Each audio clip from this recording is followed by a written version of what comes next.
Hey, what's up everyone? I hope you're all having a wonderful day or night. I hope you will enjoy today's video, so let's just get into it. You guys, please stay and just listen to me complain for just like a minute, okay? I just listen.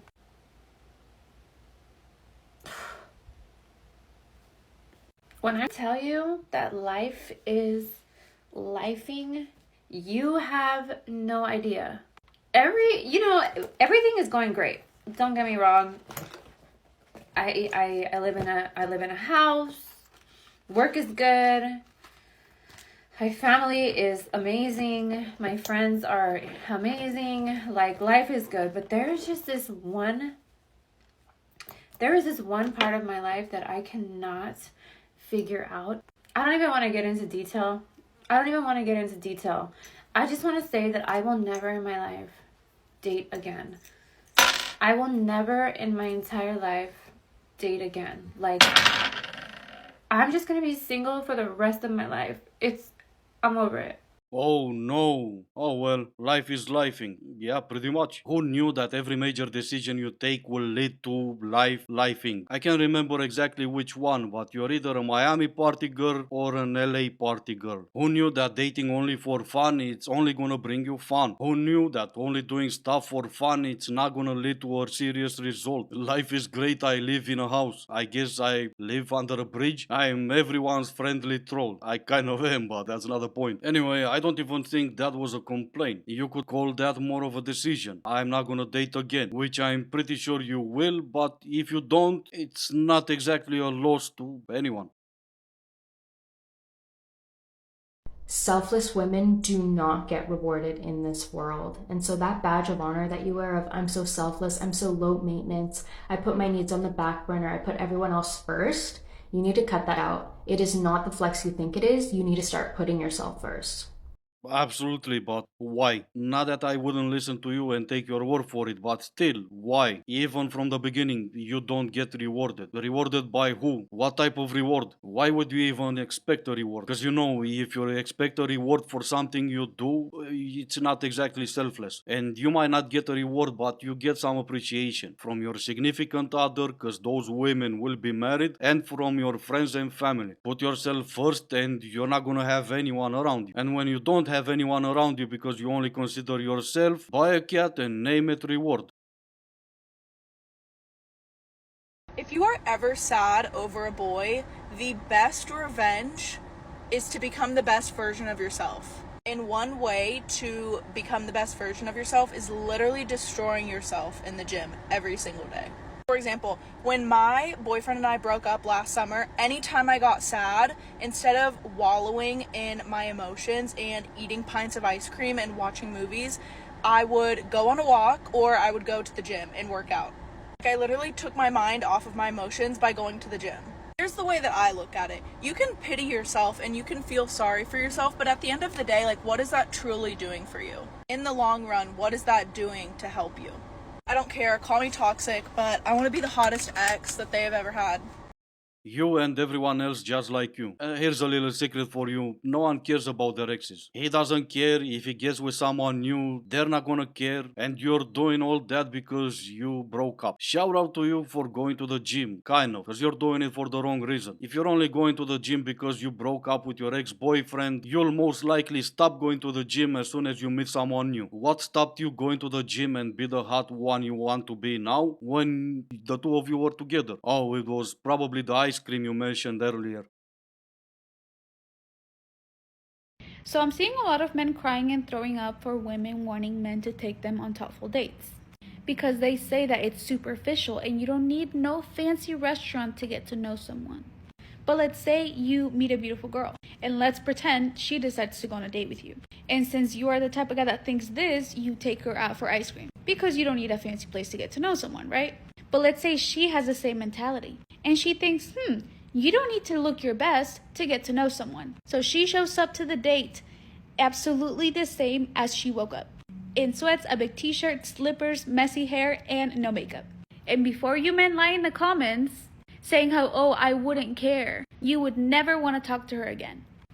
But why? You don't need to have a cute outfit, makeup on, and your hair done to get to know someone. I know for sure most men, mostly the ones that think this, would get very turned off.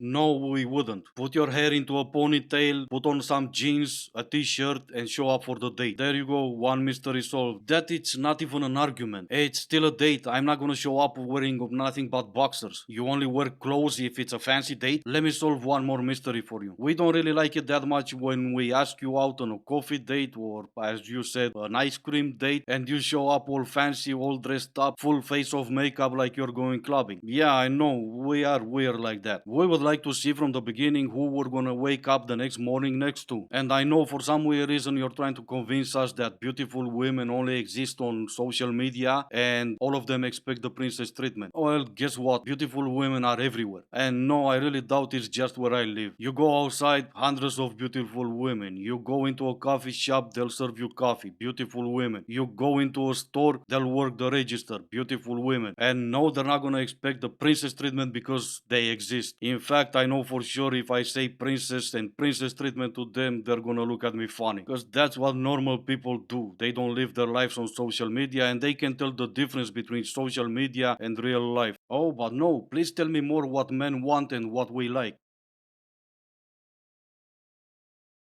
You guys, I'm officially single. I'm coming back to my hometown because my boyfriend and I just broke up. And yeah, we just broke up. So we're single? And I'm going back home to my town. No. You going out tonight? Yeah. Alright, bet. I'll see you there. Alright, yeah. Can't say I care. I'm sure you don't. It was just an illusion watching that initial smile disappearing. Magic. But I guess congratulations are in order. You played yourself. Or as they say, play stupid games, win a lot of prizes. If you're a man on dating apps in New York City, I need you to listen closely. You don't know the best spot in town for espresso martinis. You just know a bar that has them that's kind of close to your apartment. Sorry to have to break the news to you. And maybe they'll even appreciate the news, but how did their apartment look? Was it nice? That's your biggest complaint? It wasn't the best martini you had? Maybe they do like the martini in that place. Who knows? It's all about taste. And it could be just the coincidence that the place is really close to their apartment. Now, they can take into consideration the news you've told them. But on the other hand, if it's not broke, don't try to fix it. If you sleep on a bed, you're not an alpha male. Beds create comfort, and comfort is for weak men. That's beta AF. You play too much and not everyone is gonna know that you're playing. But no, trying to be serious for a second, that's why I don't even fit under the bed, but I just lift it up, get under, and then let it on top of me. Cause if that whole bed story it means alpha, I'm good being a beta. Ladies, I repeat, do not date somebody that you cannot see yourself being best friends with or are already not best friends with. All of my friends have heard me say this before. Whenever I'm contemplating decisions, I always think of the future. I'm 85 years old sitting in my living room with my husband, and I fell for him initially because he was very beautiful, handsome, charming, but I actually cannot stand his personality and we cannot talk in our rocking chairs. Yeah, no, that's not gonna work for me. So that is why when you start going out with somebody that you really like, take notes of the little things. If they don't make a move on the first date, to me, that distinguishes a man from a boy, and it shows that they have respect for you. So keep it in mind, sister, do not date somebody that is not your best friend. This doesn't really make sense to me, but I'm probably using my male's brain, so it could be that. You're kind of talking about communication, and obviously, communication is key into any relationship, regardless if it's a romantic relationship or just a friendship. But that whole date your best friend kind of makes no sense. If I'm not friend zoned and I'm really your best friend, I'm never gonna see you anything more than just my best friend. I would kind of expect in the beginning to be physically attracted to you, start a romantic relationship, and then in time, maybe after the point where that physical attraction starts to fade a little bit, that there's gonna be communications and so many other things that is gonna keep us together. But again, this could be my male's brain thinking. Maybe you ladies that are watching my videos can explain this a little bit more to me. I would really appreciate it. Things girls like but will not tell you. We want you to choose the food places. So the girl language is like, if you ever ask us like, oh, what do you want to eat? And we say, I don't know. That means you give us options, we choose. And if we ever ask you, oh, do you want to get food? That means we want to get food, but we're only gonna eat it if you eat it. And the reason why we don't suggest the food place in the first place is because we want you to say the thing that's in our mind. So it's like, oh my god, we both want that, not just like me wanting it. And like sometimes I'll crave like Asian food and stuff, but if he's like, I want McDonald's, I'd be like no. And I guess in that sense, Tantan is like really nice because it's like an Asian dating app. So it's like we can share Korean food, Chinese food, Thai food, Japanese food, whatever. So I know girls can be a little complicated, but like try to guess our mind. Because it's not special anymore once we say it out of our mouth, but it's just like when you say it of like what we think, we're like, oh my god, perfect match. Yeah, obviously. But something you didn't consider, sometimes in the rare occasions we do know, I'm gonna only talk about myself because this is gonna make me look bad. Sometimes I do know exactly what you would want, but I'm still gonna ask you because it's really fun for me watch you huff and puff for the next 3 hours trying to make me guess what you want to eat. Yes, I know I'm the nicest guy ever, but I don't pretend to be anything different.